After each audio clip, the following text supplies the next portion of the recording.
Bienvenue dans la chaîne des histoires extraordinaires. Le vendredi, c'est le jour des ovnis. Ils arrivent, ils débarquent, ils sont bientôt parmi nous.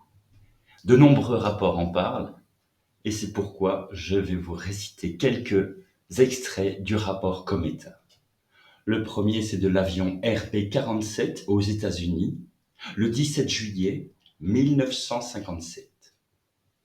Ce cas, qui figure dans le rapport qu'on donne comme non identifié, a été très cité et étudié depuis 40 ans.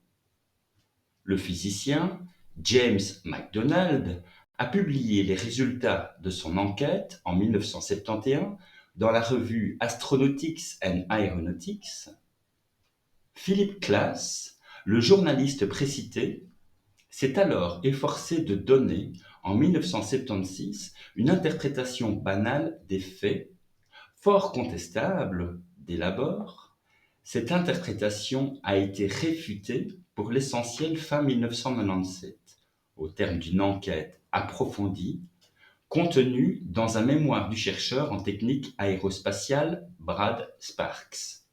Nous résumons ici les séquences importantes du cas, qui montre un objet volant, lumineux, non identifié, détecté de nuit, non seulement à la vue et au radar, mais aussi par des émissions de micro-ondes pulsées provenant de sa direction. Le RB-47 était un bombardier dont la soute à bombe avait été aménagée pour recevoir 3 officiers qui disposaient chacun de moyens permettant de détecter les émissions de radar au sol et de préciser leur direction en azimut, mais ni leur distance ni la nature des signaux. Dans la zone du centre-sud des États-Unis, où l'avion effectuait ce jour-là un vol d'entraînement, de nombreuses stations radar émettaient des signaux dont les fréquences étaient voisines de 3000 MHz et les impulsions d'une durée de 1 microseconde, se succédant toutes les 600 microsecondes. Ces radars balayaient l'horizon 4 fois par minute. 3 autres officiers, le pilote, le copilote et le navigateur, se trouvaient dans le cockpit et de ce fait, eux, pouvaient voir à l'extérieur de l'avion. Les 6 officiers ont été interrogés par McDonald en 1969. Ils ont relaté que le premier incident se produisit probablement vers 9h30, 3h30 en temps local, au-dessus du Mississippi, alors que l'avion, remontant du golfe du Mexique vers le nord, abordait la côte un peu plus à l'est du delta du Mississippi, en volant à Mach 0,75. Le capitaine McClure détecta sur son écran un spot correspondant à une source de micro-ondes pulsées située à l'arrière et à droite du RB-47 en direction 5 heures, qui dépassa rapidement l'avion et tourna autour de lui pour repartir sur sa gauche dans l'autre sens, direction comprise entre 6 et 9 heures. La source était donc aéroportée et supersonique. McClure nota les caractéristiques du signal. C'étaient celles des radars au sol précités, à l'exception de la durée des impulsions, de valeur 2 microsecondes. Il ne signala pas tout de suite cet incident, pensant qu'il s'agissait peut-être d'un défaut de l'électronique. Comme l'a écrit Klass, il n'existait pas à l'époque, ni aux États-Unis ni en URSS, d'avions supersoniques assez grands pour transporter un radar dont le signal possédait les caractéristiques observées.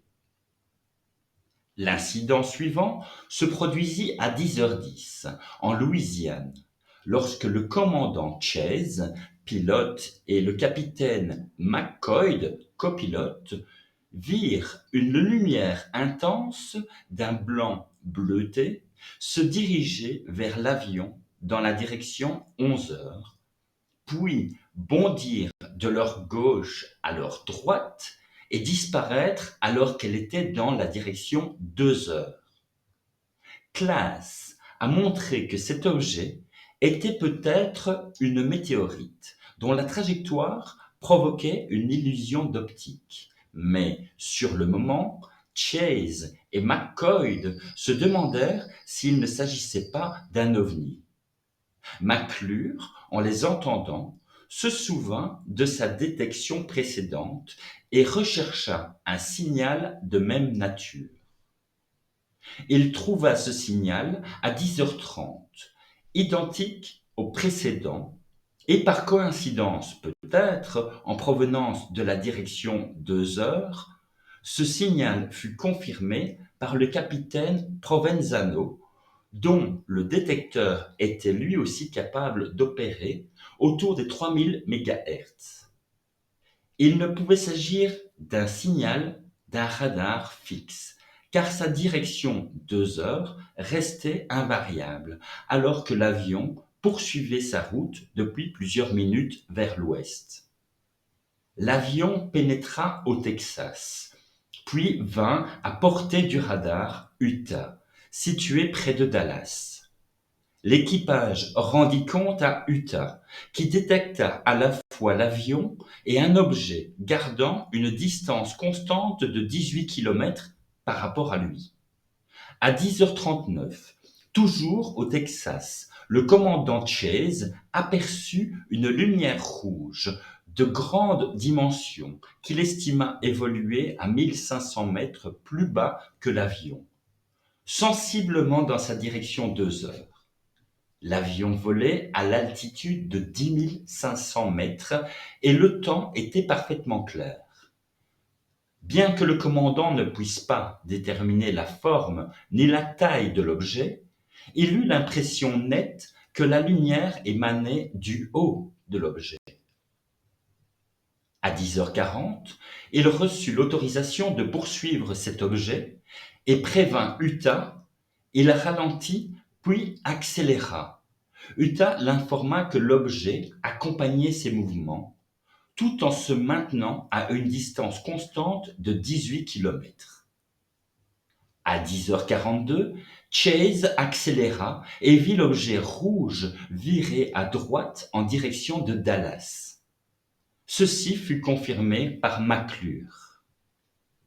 Vers 10h50, un peu plus à l'ouest de Dallas, l'objet s'arrêta et disparut simultanément de la vue des radars, Utah et le radar de bord qui venait de détecter l'objet lorsque le RB-47 s'en était rapproché, et de l'écran de McClure. La disposition de l'objet sur l'écran radar est moins étonnante de nos jours. Elle évoque les techniques de furtivité actuelles et actuellement en développement, voire en service. L'avion vira alors à gauche. McClure récupéra un signal qui était peut-être celui de Utah. Le contact visuel fut retrouvé, ainsi que le contact radar. À 10h52, Chase vit l'objet tomber à environ 4500 mètres.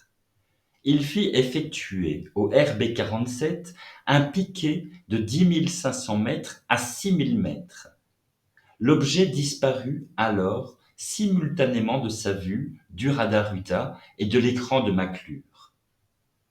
À 10h57, toujours près de Dallas, l'objet réapparut sur l'écran de McClure et Utah indiqua qu'il avait fait un rapport service communication instruction for reporting vital intelligence setting, rapport radio urgent et secret destiné au commandement de la défense aérienne, obligatoire en cas d'observation d'objets aériens non identifiés par l'armée de l'air. À 10h58, le pilote retrouva un contact visuel à 2 heures. Quelques minutes plus tard, voyant ses réserves de carburant baisser, il décida de rentrer et mit le cap sensiblement au nord vers Oklahoma City. L'objet se plaça alors derrière l'avion, à 18 kilomètres de distance, comme le précisa Utah, qui tenta d'envoyer des avions de chasse à la poursuite de l'inconnu. Celui-ci volant plus bas que le RB-47 et derrière lui, ne pouvant être vu du cockpit, mais il fut détecté sur l'écran de McClure jusqu'à la hauteur d'Oklahoma City, bien au-delà de la portée du radar Utah. Il disparut alors soudainement de l'écran à 11h40. Le prochain cas s'est passé à Téhéran, les 18 et 19 septembre 1976.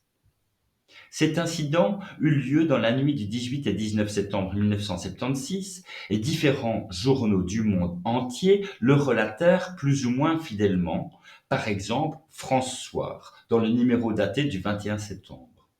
Un citoyen américain engagea des démarches laborieuses auprès des autorités américaines pour obtenir un compte-rendu, en évoquant la loi sur la liberté de l'information. Il l'obtint finalement de la Defense Intelligence Agency, DIA, et d'autres documents américains ont depuis lors été obtenus. Des interviews de généraux et du contrôleur aérien iranien impliqué dans cette affaire permettent de conforter et un peu de compléter, par la mention des noms propres notamment, le rapport de la DIA. La lecture de l'ensemble conduit au résumé suivant.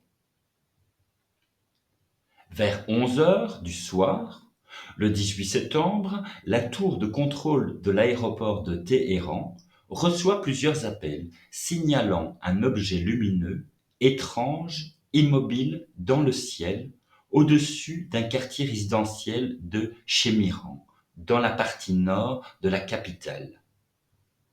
Le responsable de l'équipe de nuit, Hossein Pérouzi, sort pour observer l'objet à la jumelle.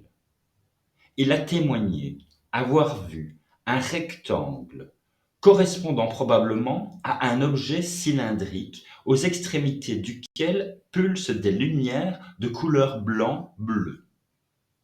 Au milieu de l'objet, une petite lumière rouge décrit un cercle. Pérouzi rend compte de cette étrange observation au commandement de l'armée de l'air impériale qui alerte le général Yousefi, numéro 3 de cette armée. Celui-ci sort sur son balcon et voit un objet analogue à une étoile, mais beaucoup plus grand et plus brillant. Il ordonne l'envoi d'un avion à réaction, un Phantom F-4, dont il dirige la mission par l'intermédiaire de Pérouzi. Lorsque le F-4 arrive à 45 km de l'objet, ses instruments de vol et tous ses moyens de communication cessent brutalement de fonctionner. Le pilote arrête l'interception et se dirige vers sa base. L'équipage récupère alors l'usage de ses instruments et de ses communications. Un second F-4 est envoyé par le général Yousefi. L'écho de l'OVNI sur son écran est semblable à celui d'un Boeing 707. Le F-4 s'approche de l'OVNI à une vitesse relative de 280 km/h. Lorsqu'il parvient à 45 km de celui-ci, l'OVNI accélère et se tient à une distance constante de 45 km du F-4. L'équipage ne peut discerner visuellement la taille de l'objet car il brille intensément. Son éclat provient des lumières disposées en rectangle, passant rapidement du bleu au vert, au rouge et à l'orange. Soudain, un objet brillant, de diamètre apparemment moitié ou tiers de celui de la Lune sort de l'OVNI et se dirige rapidement vers le F4. Le pilote tente de tirer un missile Sidewinder sur l'objet. Mais à cet instant même, son tableau de commandement de tir et ses moyens de communication deviennent inopérants. Il effectue promptement un virage et un piqué, mais l'objet change de direction et poursuit l'avion à une distance d'environ 6 km. Finalement, l'objet passe à l'intérieur du virage du F4 et repart pour réintégrer l'OVNI dont il était sorti. Peu après, un objet sort à nouveau de l'OVNI et se dirige rapidement vers le sol, à la verticale. L'équipage du F4 s'attend à le voir exploser, mais l'objet semble se poser doucement et répand une très vive lumière sur une aire de 2 à 3 km de diamètre. L'équipage, momentanément ébloui, orbite pendant le temps nécessaire pour récupérer sa vision de nuit avant de se poser sur l'aérodrome de Téhéran. Il note la perte de ses communications chaque fois que leur avion traverse une certaine zone. Il convient de préciser qu'un avion civil a également perdu ses communications lorsqu'il a traversé cette zone. Dans la journée, l'équipage est conduit en hélicoptère à l'endroit où avait apparemment atterri l'objet, un lac desséché, mais il n'y trouve aucune trace. Une note annexe de la DIA était tout aussi étonnante que le rapport lui-même. Elle précisait que l'information avait été confirmée par d'autres sources et se terminait par cette appréciation. Un rapport remarquable. Ce cas est un classique qui réunit toutes les conditions requises pour une étude valable du phénomène OVNI. Point A. L'objet a été vu par des témoins multiples situés en différents endroits. Point B. La crédibilité de beaucoup de témoins était grande, un général d'aviation, des équipages qualifiés et des contrôleurs de la navigation aérienne expérimentés. Point C. Les observations visuelles ont été confirmées par radar. Point D. Des effets électromagnétiques semblables ont été rapportés par 3 équipages distincts. Point E. Il y a eu des effets physiologiques sur certains membres de l'équipage, la perte de vision de nuit due à la brillance de l'objet. Point F. Un degré extraordinaire de manœuvrabilité a été montré par les ovnis. La tentative de banalisation de ce cas faite par classe en montre la solidité. Nous allons maintenant en Russie, le 21 mars 1990.